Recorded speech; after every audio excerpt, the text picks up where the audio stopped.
இப்போவே கூட எங்களை எங்கேயாவது முதியோர் இல்லத்தில் சேர்த்து விட்டுருங்க. ஏன்னா எனக்கு எல்லாம் ரொம்ப முடியலை. ஒவ்வொரு நேரம் கை காலெல்லாம் ரொம்ப மூட்டுவாதம் வேற இருக்கா, என்னால் நடக்க முடியலன்னு அப்படிதான் சொன்னேன். வாங்க பேசாட்டுக்கு இந்த முதியோர் இல்லத்தில் கூட யார்கிட்டயாவது கேட்டு சேர்ந்துக்குருவோம் அப்படின்னு. இவங்களுக்கும் வயசு 63 வயசாச்சு. 500 தான் சம்பளம் வாங்குறாங்க. அதில் அது தக்கனதான் நாங்கள் வாழ்க்கையை ஓட்டிக்கிட்டு இருக்கோம். வெளியெல்லாம் எங்களால் மாத்திரை மருந்து எதுவுமே வாங்கி சாப்பிட்ற அளவுக்கு வசதி கிடையாது.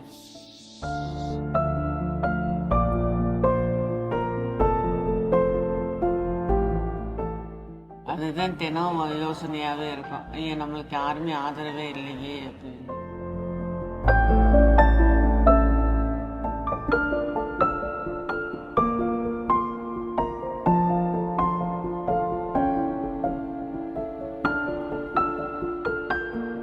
என் பேர் சாந்தி தேவி.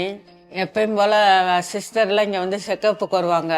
வாரத்துக்கு ஒரு நாள் வந்து பிபி, சுகரு, ப்ரெஷரு எல்லாமே பார்ப்பாங்க. பார்த்துக்கிட்டு இருக்கேன்ல ஒரு நாள் ரொம்ப அந்த கைவலியே அதிகமாகிருச்சு. அப்புறம் இந்த பிஎஸ்சிக்கு இந்த ஆணையர் ஆஸ்பத்திரிக்கு போனோம். அந்த வலிக்கு ஒரு 8 மாத்திரை கொடுத்தாங்க. கொடுத்து உடனே ஆம்புலன்ஸை வர வச்சு எங்களுக்கு பெரிய ஆஸ்பத்திரிக்கு சேர்த்தாங்க. சேர்க்கும்போது அந்த ஹார்ட்டில் அடப்பு இருக்குன்னு டாக்டர் எல்லாம் கன்சல்ட் பண்ணாங்க. 2 நாளில் உங்களுக்கு ஆஞ்சியோ பண்ணணும் அப்படின்ட்டாங்க. எல்லா டெஸ்ட்டும் எடுத்துட்டு காப்பீட்டு திட்டத்தெல்லாம் வச்சுருக்கீங்களான்னு கேட்டாங்க. எல்லாமே இருக்குது சார் அப்படின்னா. அப்புறம் காப்பீட்டு திட்டத்தில் பண்ணோம். இப்படியாவது காப்பாற்றணுங்கிற இதில் இருந்தோம். ஆனால் அங்கே போன உடனே என்னை கிட்டே விடலை. அவங்களே பார்த்துக்கிட்டாங்க. ஆஞ்சியோ பண்ணி 2 நாளில் சாப்பாடு எல்லாமே அவங்க அரேஞ்ச் பண்ணி கொடுத்துட்டாங்க. சாப்பாடு அங்கேயே நாங்கள் தங்கி இருந்தோம். பெரிய ஆஸ்பத்திரியில் இப்படி ஒரு மருத்துவத்தை நான் பார்த்ததே கிடையாது. ஏன்னா நான் தனியார் ஆஸ்பத்திரியில் போனாலே 3 லட்ச ரூபா செலவாகும். எங்கிட்ட அந்த வசதி எதுவுமே இல்லை. நான் ரொம்ப பயப்படுவேன். நம்ம இல்லைன்னா இவருனால ஒன்றுமே செய்ய முடியாது அப்படின்ற ஒரு பயம் இருக்கு. குழந்தை குட்டி இல்லைன்னாலும் பிள்ளைக்கு பிள்ளையா நம்ம அனுசரி மாதிரி நல்லா பார்த்துக்கிறான். எதுனாலும் இப்போ எனக்கும் எல்லா வியாதியும் இருக்குது. சுகர்லேருந்து எல்லாம் இருக்குது. அதனால் பக்குவமாக பார்த்துக்கிறாங்க. அவ இல்லாமல் இல்லை. வியாதி வந்தால் எங்களுக்கு பயம் ஆகிடுச்சு. ஓ பிரிஞ்சு போயிடுவாங்களோ அப்படின்னு பயம் ஆகிடுச்சு. ஆனால் அந்த ட்ரீட்மெண்ட்டை பார்த்தோன்னா எங்களுக்கு நம்பிக்கை வந்துருச்சு. எனக்கு ஒரு சந்தோஷமாயிடுச்சு. அதுக்கு முன்னாடியெல்லாம் கவர்மெண்ட்டில் போயிருக்கோம். சும்மா தலைவலின்னு போனால் ஒரு மாத்திரை கொடுப்பாங்க, அவ்வளோதான்.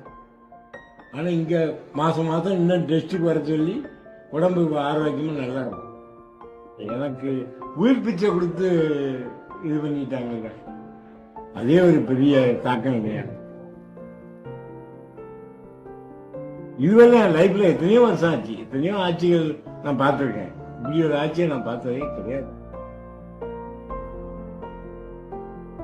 இங்கே ஜிஹெச்சில் வாங்குற மாத்திரை மருந்து தான் சாப்பிட்டு.